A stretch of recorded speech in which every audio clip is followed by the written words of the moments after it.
chapter 13. We may or may not have used this word, but dissolving is solvating, or it's the process of salvation. Okay?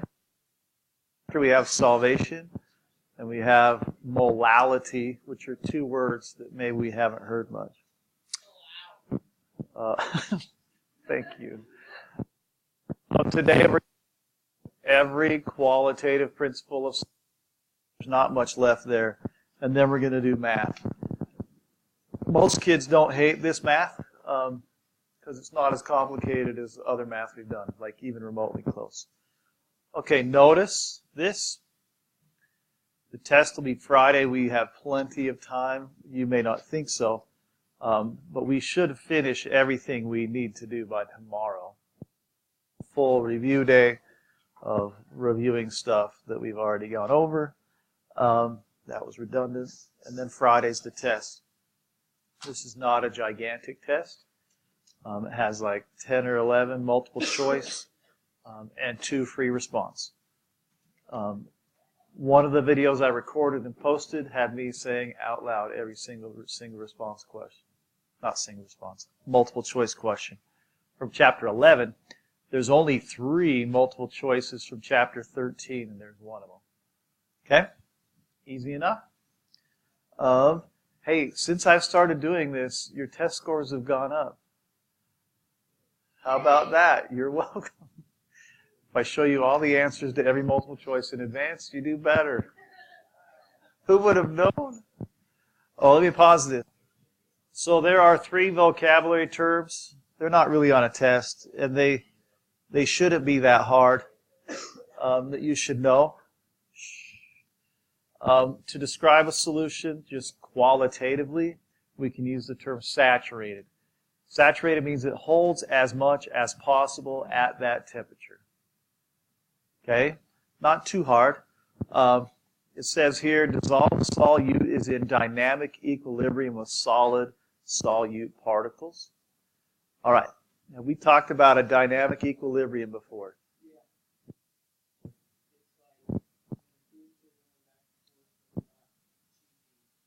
Okay, super good. So the net change is 0 is what we're looking for here. So what happens is the salt can dissolve when it's saturated, but if some dissolved, some came right back in. So if you're at a party and there's only 50 people allowed, and you have 50 people there, and I don't know who's cool anymore, but let's pretend LeBron James knocks on the door. And you're like, well, we already have 50 people in here. You can't come in. All right, well, that's not true.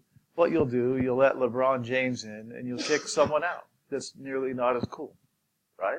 That's mean, but that's life. Get cooler. Okay? So there was a change, but the overall change was still the same. Or not change. The overall number of people there was still the same. Okay? One can come in if one goes out. Same thing with a dynamic dissolution or solvation. Some of the salt can dissolve, but if some does, it comes back. Some settles on the bottom. Okay, now you don't have a lot of experience with salt water as much as you do your cereal in the morning. All right, you got whatever cereal product you like. All right, well, Apple Jacks, if you add sugar to that, you have issues. Let's say it's Cheerios, all right? And you're going to add sugar until like you can hear it grinding on the bottom, right? What is wrong with you people? That's good. Thank you. That's good. Everyone offended needs to transfer out. So if you know there's sugar on the bottom, then you know the solution is saturated. It's holding as much as it can because it can't hold the sugar you can hear grinding on the bottom anymore. All right. Good enough? Right. All right. So, unsaturated, if you speak English, this isn't very hard. Saturated holds as much as you can. Un is the prefix for less than. So unsaturated means it's not holding as much as it can. Okay, you could add more salt. Un is not holding as much as it can.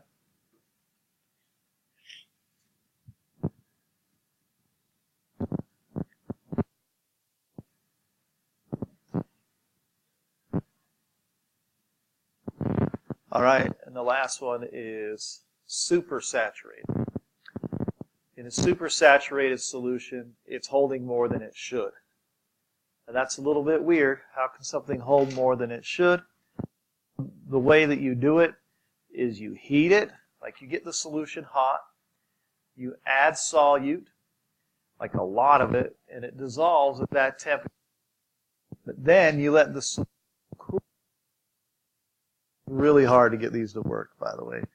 But if you can cool it without any like particles or even dust, it will stay a supersaturated solution.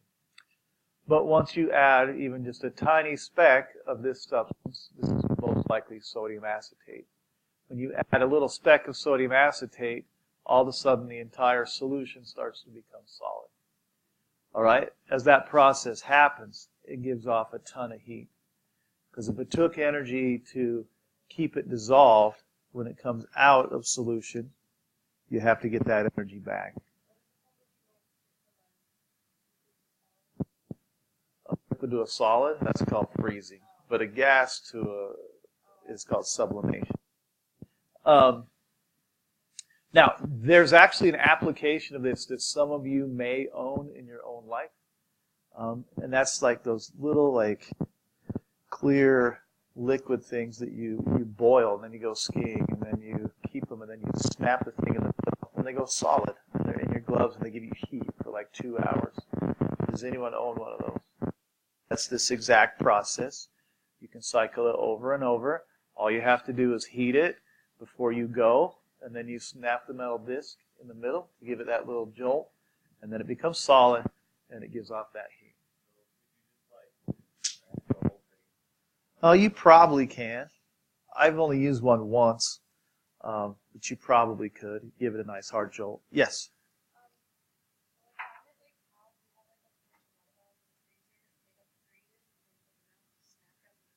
Yeah, it's a different situation. It's called a supercooled fluid.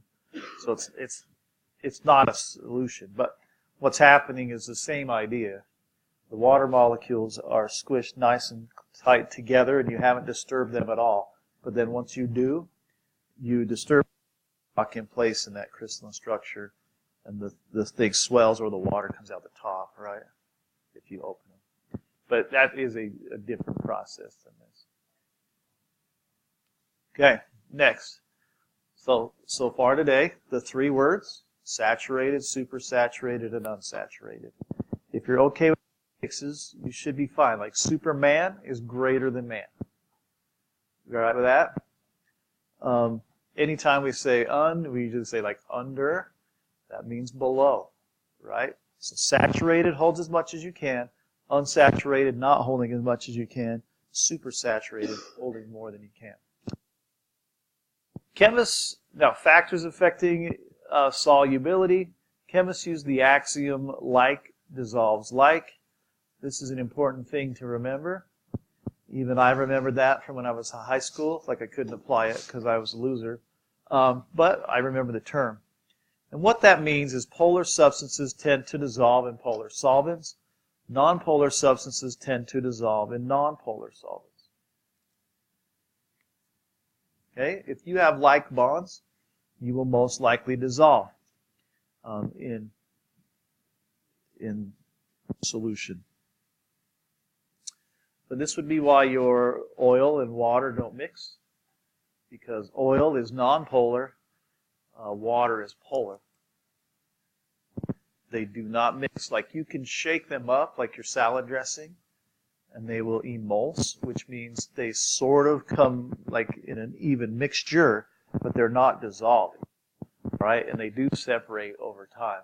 It only took me one time to realize I had to shake Italian dressing first. Okay. If you have just straight oil, which is on the top, it's pretty gross, I promise you. All right? So, polar substances dissolve polar substances. Nonpolar dissolve nonpolar. Okay?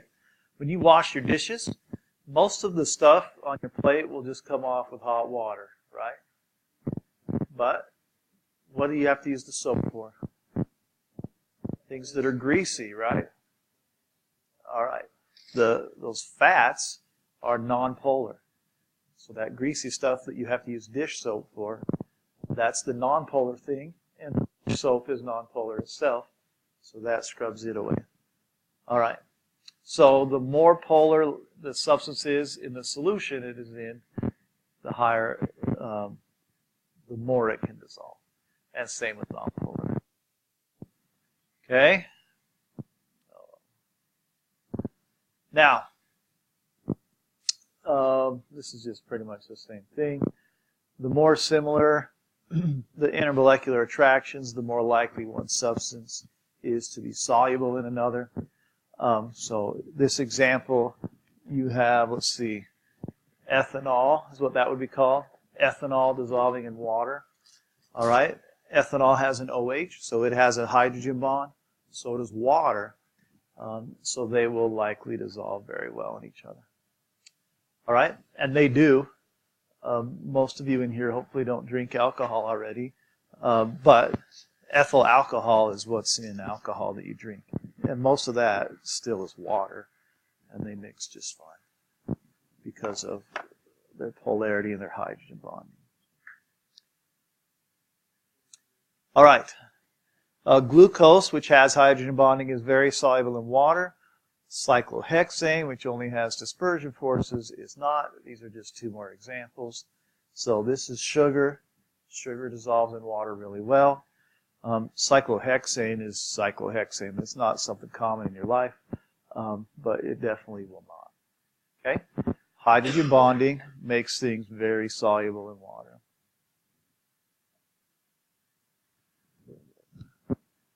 All right, just a couple more examples. Vitamin A is soluble in nonpolar compounds like fats. Vitamin C is soluble in water. You see all these OH groups here. All right, versus one here. So this is much more, it's going to interact much more with the hydrogen bonds in water than this one will, since it's only one. Okay. The next little sub thing we have are gases in solution. We don't think about gases in solution very often, but we definitely apply them. If you've ever had a carbonated drink, then you have experienced a gas in a solution. Okay? They are the opposites of solid. In general, the solubility of gases in water increases with increasing mass. Large molecules have stronger dispersion forces. That part really isn't that important. But it tells you, I don't know, the bigger the more, which is the opposite of how it was for solids. The next two slides, I think, are way more important, so I wouldn't stress much about this one.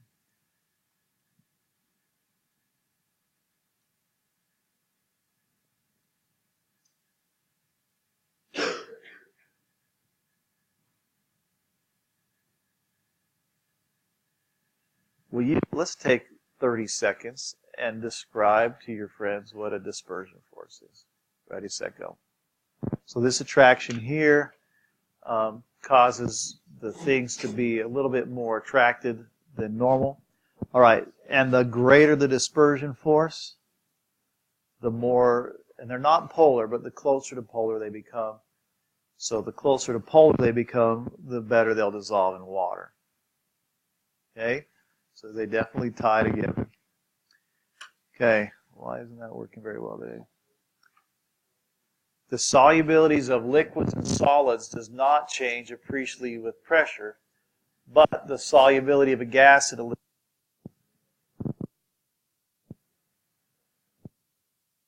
The voice, you can get away with whispering in class. That's tough. It's just so deep. All right. The solubility of a gas in a liquid is directly proportional to its pressure. This is important, this piece right here. And every single one of you has experienced that. How many of you have ever had a drink bubble over on them? Whether it's in a can, a cup, or anything. Everyone has probably in their life. And the reason why is because the gas is nice and dissolved in the liquid at the pressure that it's under. But then once you top or spin the top off or whatever, the pressure changes drastically. All right? And once the pressure decreases, the solubility decreases as well, and the bubbles will come up. Okay? All right, so there you are on the 4th of July in your brand new white Old Navy shirt, because that's what you get on the 4th of July. Got a beautiful American flag, and you're at the family barbecue, and your honorary brother-in-law, he brought the drinks, which he had a bunch of 3-liter Shastas. You with me so far? All right, and he's not married and doesn't have kids, so he doesn't really care or think very much. He put them in the back of his truck on his way to the barbecue. And they rolled around, whatever. All right? And then you're the first one in the line at the drink end of the table, and you have no idea the ticking time bomb that you're about to let off. Because you got 3 liters of grape Shasta that's warm. It's been agitated. It's under a ton of pressure inside there. And you're talking to your other cousins or whoever you haven't seen forever, and you just twist it, and you hear the sound.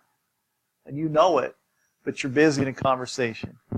And then all of a sudden, purple grape Shasta all over right underneath your Old Navy American flag shirt for the rest of the day. All because of what we're going to call Henry's Law. Because you released the pressure, but you weren't smart enough to seal it right back up. You seal it right back up so that the process happens slower. Okay, if the process can happen slower, then the bubbles are less likely to come out fast. All right? If that sounds like something that could have happened to someone, trust me, it has. All right? But it wasn't as bad as when I was in college. I can pause this for Dallas. And I was like, that's such a doofus name, but he got all the ladies, so whatever. Should have named my kid Dallas. Isn't it weird what we remember in life? Okay. You do not, let me be clear, you do not need to know this math, but whatever. Here's Henry's Law. Henry's Law is what explains what just happened. Okay? Not the pizza. The bottle that blew up pretty much. All right, the solubility of the gas is equal to K, which is Henry's Law constant, for that gas in that solvent. PG is the partial pressure of the gas above the liquid. Okay? We're coming into a few chapters where we're going to have some constants that change 1,000 times, but whatever. So each gas and each liquid has a constant, which we don't really care about. We really care just about this. So the solubility of gas is directly proportional to the pressure of the gas above it. Okay? When you buy your drink in a see-through bottle, you rarely see very many bubbles. But once you open this up, it's on. Right? You know it's coming. Okay, that's Henry's Law. You do need to know Henry's Law, just you don't have to do the math, even though if you did, it was pretty easy. Okay? Solubility of a gas is directly proportional to the pressure of the gas above the liquid. This is also the same reason why if you buy a bottled Minute Maid, like lemonade, you can squeeze it. It's not very hard. But if you buy anything that's carbonated, they're like hard as a rock. And that's because they want the bubbles to stay in until you want to drink them. Okay, questions? All right. Generally, the solubility of solid, so we're talking about solids on this slide, in liquid solvents increases with increased temperature. Most of them do. There are some that go down, but whatever. Most of them go up. So typically as temp increases, solubility increases as well. Okay? We're probably comfortable with that. If we put sugar in hot water, more of it dissolves. That's what? Yeah. Hot tea carries a lot of stuff in it.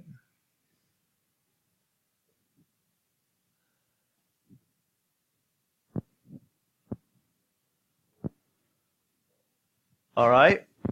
Now, the ones that go down, they're unique, and you don't have to know why, but if you had this graph and it said which one decreases as temperature increases, you would just have to say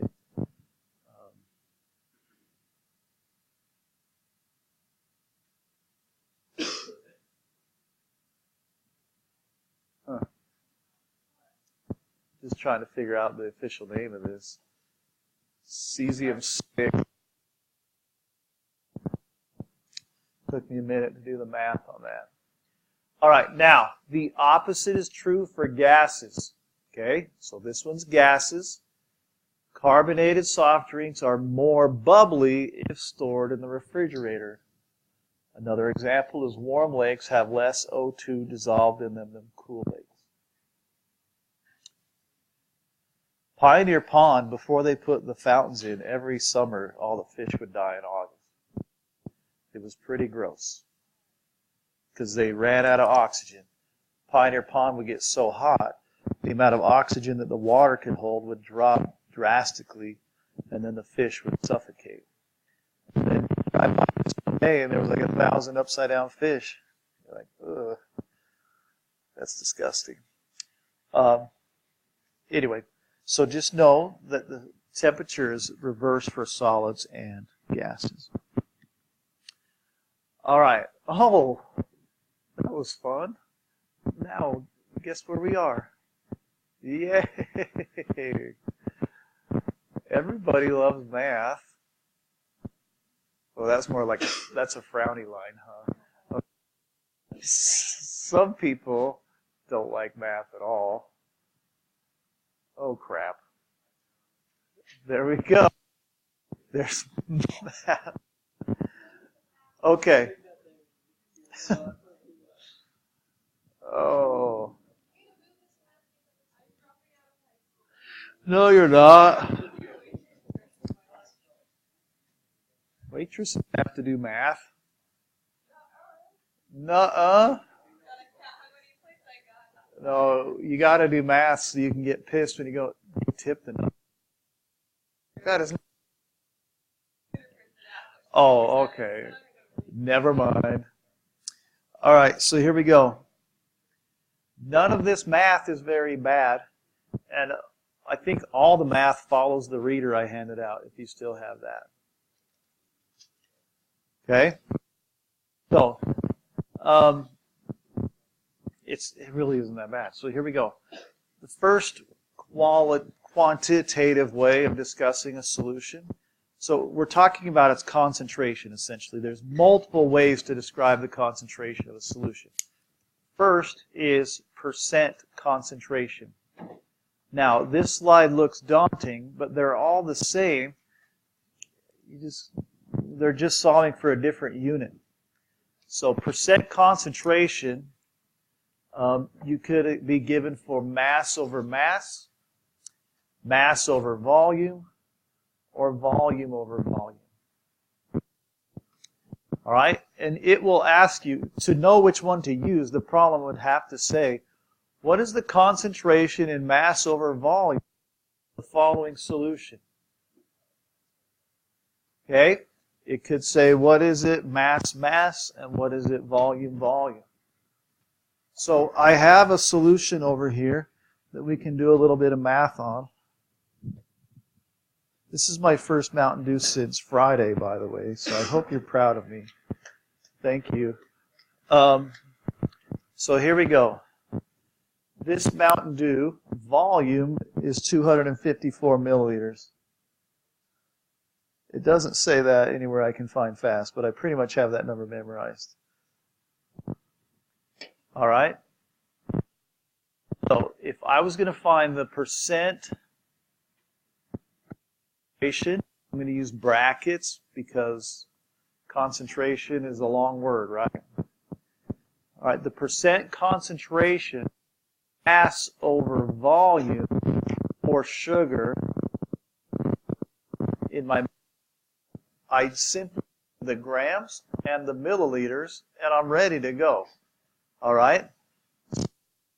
The last part, it's a percentage, so you always have by 100, right? This is the hardest label to read on the planet. This has 46 grams of sugar in it. All right? And I still don't find the milliliters. 355, that sounds better. 355 milliliters. All right, now I will times it by 100 because a percentage is always expressed as a decimal. So Pet's going to type that in for me. So it's pretty much 13 sugar. Ooh, I was hoping more like 30% sugar. Just kidding, I'm on a diet for freak's sakes. It sucks, by the way. I had double stuffed Oreos at my house all weekend. You don't know me, but I love double stuffed Oreos. Just do it.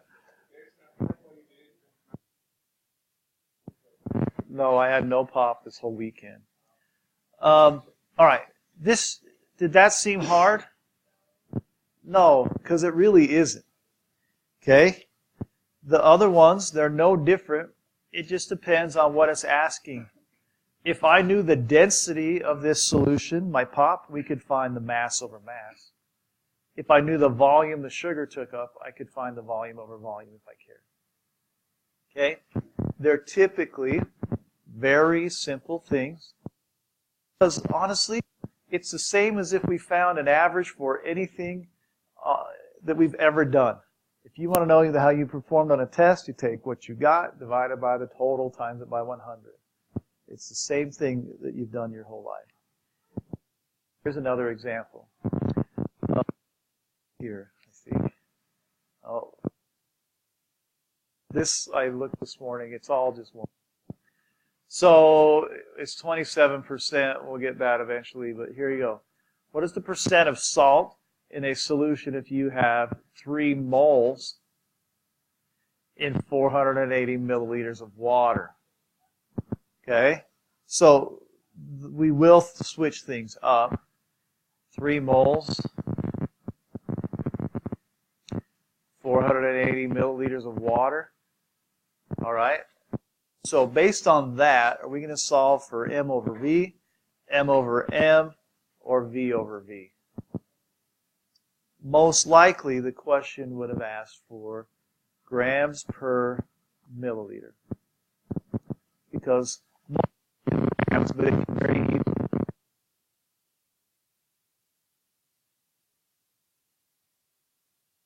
to do gram over gram, it would be the same answer. So what you would do, your 3 moles, and I'll do it a short picket fence. You don't have to do it this way if you've already just memorized it. 1 mole of NaCl is 58.5 grams.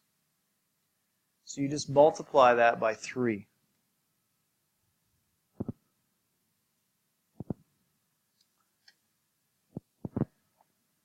You get 175.5. I'm going to write it up here. That's the grams. Uh-oh. Problem? All right. And then we just divide that by the volume. All right. I don't know, 1/3-ish. Right? So even if I give you a different unit, don't panic. All right. If they ask for mass over mass, we could do that problem as well. Hopefully remember that for every 1 milliliter, for every 1 milliliter of water, it has a mass of 1 gram. So it would be the exact same answer because this would just be a 1-to-1 change. Okay? So this would have a point, well, I never multiplied by 100, huh? So 36%. That would be mass over volume or mass over mass. Now, This only works if you're dealing with water. Okay? The density of other things have different values. Okay, are we okay with percent concentration? I don't spend a ton of time on it. There might be in the reader. There are examples in the reader. Was it the one we did?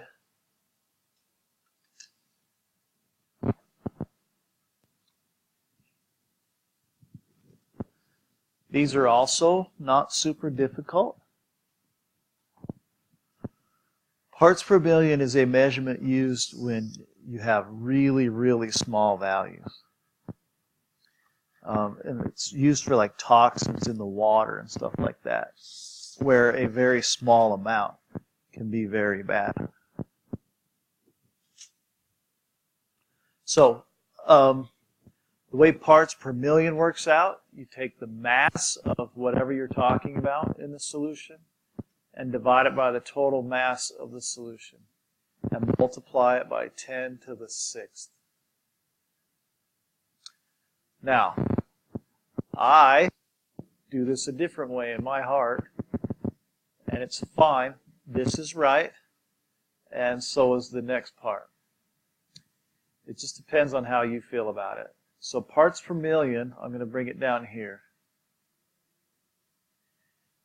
It is also equal to the milligrams of solute divided by the kilograms of solution.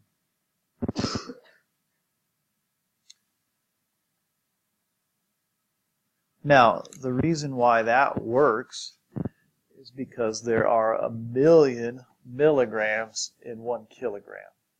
So that's the same thing as multiplying it by 10 to the 6th. All right. Now, parts per billion, I do just this way. Do it this way, you have to multiply your answer by 1,000. So it's, I don't know, either way is fine. You'll never be asked really for parts per billion on a test though. So focus mostly on your parts per million. Milligrams of solute divided by kilograms or solution, or the mass in the same unit of A divided by the solution times 10 to the 6th. Either one of those is completely acceptable. Okay? So an example of that, let's say you take a sample of water, all right, and you'll say it was a 2 kilogram sample, which would be pretty much 2 liters of water. And you find there to be 0.05 grams of arsenic. All right? The EPA would want this reported in parts per million. Will you try and calculate that real fast?